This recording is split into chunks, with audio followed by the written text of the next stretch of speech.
Bonjour, je suis Maman Caline du blog c'estmamanquilafait.com et je vous présente aujourd'hui une technique très facile à réaliser qui s'appelle Embroidery Brushwork.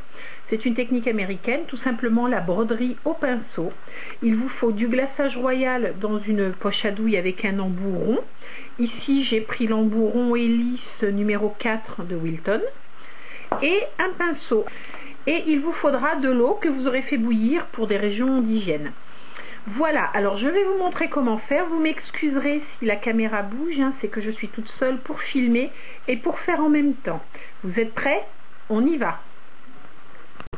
Alors vous prenez votre poche à douille et vous faites un dessin sur votre gâteau. Alors on peut le faire avec un patron ou on peut simplement utiliser son imagination et faire une fleur libre. Alors moi là je ne fais pas une fleur qui existe, je me contente d'inventer.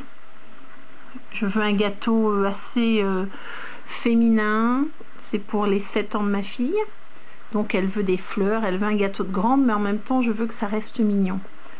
Donc voilà, je vais rajouter un petit bout là parce que j'ai envie.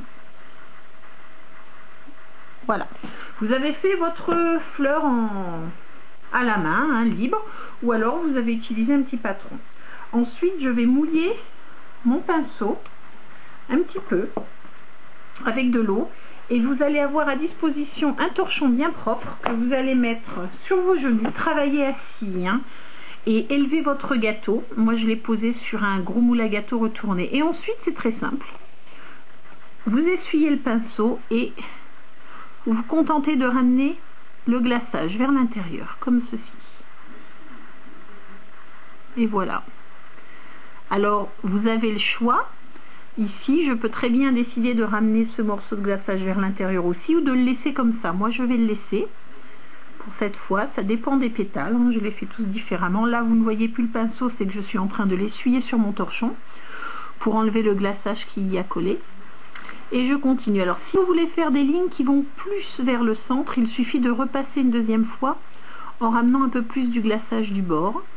Et si votre glaçage commence à être un peu sec parce que vous avez fait votre fleur en une seule fois et que vous ne travaillez pas pas assez vite, il suffit d'humidifier votre pinceau très légèrement, de le tamponner sur votre torchon et vous voyez automatiquement ça va humidifier un peu mon glaçage. Voilà. Alors la raison pour laquelle moi je fais mes fleurs en une seule fois, c'est que je suis paresseuse. Commencer. Donc je fais comme ça, je mouille mon pinceau quand nécessaire pour remettre mon glaçage un petit peu plus souple, pour rendre mon glaçage un petit peu plus souple et c'est tout. Voilà, alors l'intérieur de cette fleur, je vais faire tout le glaçage qui retourne vers l'intérieur. Ça va être mon cœur. Voilà, mais vous pouvez aussi très bien décider de faire ça avec un pétale sur les côtés et on aura l'impression qu'on voit la fleur d'un autre angle plutôt que de la voir de face. Donc on peut vraiment jouer et ça n'a pas besoin d'être parfait, sauf si vous le voulez. Moi j'aime bien que ça reste un petit peu inégal. Là, un petit excès de glaçage, donc je vais l'enlever du pinceau sur mon torchon. Je remouille un peu ma brosse, je racle l'eau sur le bord de mon verre. Et ensuite j'essuie un peu sur mon torchon. Alors je vais faire exprès de remplir ce pétale pour vous montrer ce que vous pouvez faire si vous avez mis trop de glaçage. Voilà, là vous voyez j'ai rempli mon pétale, on voit plus du tout la pâte à sucre. Je vais simplement sécher mon pinceau et m'en servir pour racler. J'enlève, j'essuie, et je re-racle pour nettoyer l'intérieur de mon pétale. Et là je peux recommencer à faire un petit détail en creux à l'intérieur. Vous voyez, c'est tout simple. Voilà, ma fleur est presque finie. Là, ça a séché un peu plus. En plus, bon, je parle, je prends plus de temps que d'habitude. Donc, je remouille mon pinceau. Quand le pinceau disparaît du champ de la caméra, c'est que je suis en train de l'essuyer sur mon torchon. Alors, bien sûr, pour des raisons d'hygiène, vous prenez un torchon impeccablement propre, de l'eau bouillie, et des pinceaux qui ne vous servent que à la décoration de gâteau. Alors moi je prends des pinceaux alimentaires parce qu'ils ne perdent pas leur poil déjà. Et les poils ne sont pas colorés ou quoi que ce soit, généralement. Ou alors s'ils le sont, pour faire joli, c'est prévu pour la nourriture. Et puis franchement, au début, je le faisais avec des pinceaux que j'achetais comme ça. Et quand je perdais des poils dans mon glaçage, ben, c'est pas très appétissant. Donc je suis passée au pinceau Wilton. Vous pouvez acheter des kits de pinceaux pas très chers, avec plusieurs types de brosses. Voilà, là vous voyez, je vais renettoyer un peu l'intérieur de mon cœur. Voilà, de mon pétale, pardon, et je vais ramener à nouveau mon glaçage.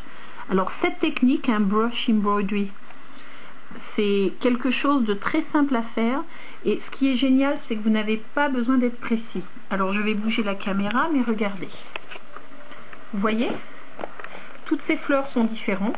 Alors celle-ci, par exemple, je l'ai faite avec un modèle qui est sur un livre. Donc j'ai copié le calque du modèle et j'ai reproduit en grattant un peu, en piquant ma pâte à sucre avec une aiguille, en posant mon calque dessus.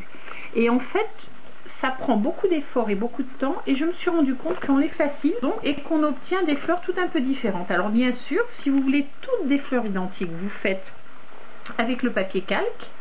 Regardez, on fait comme ça, je vous montre les étapes en photo.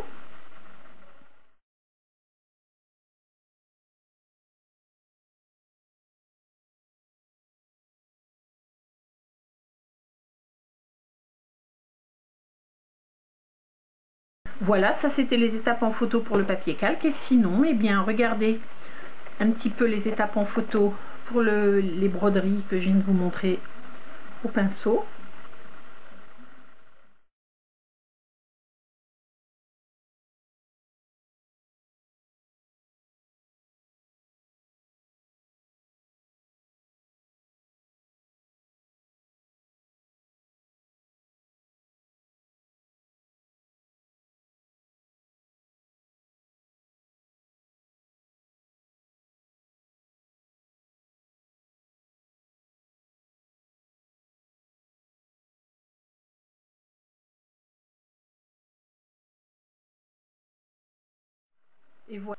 Et voilà, donc joli résultat. Et puis on pense à habiller un peu le rebord, hein, tout simplement en faisant une fleur coupée en deux, par exemple, comme celle-ci, mais on ne met pas de rebord le long. Vous voyez, on laisse comme ça, comme si ça avait été tranché net. J'espère que ce tutoriel vous a été utile. Je vous souhaite une bonne et gourmande journée. Au revoir.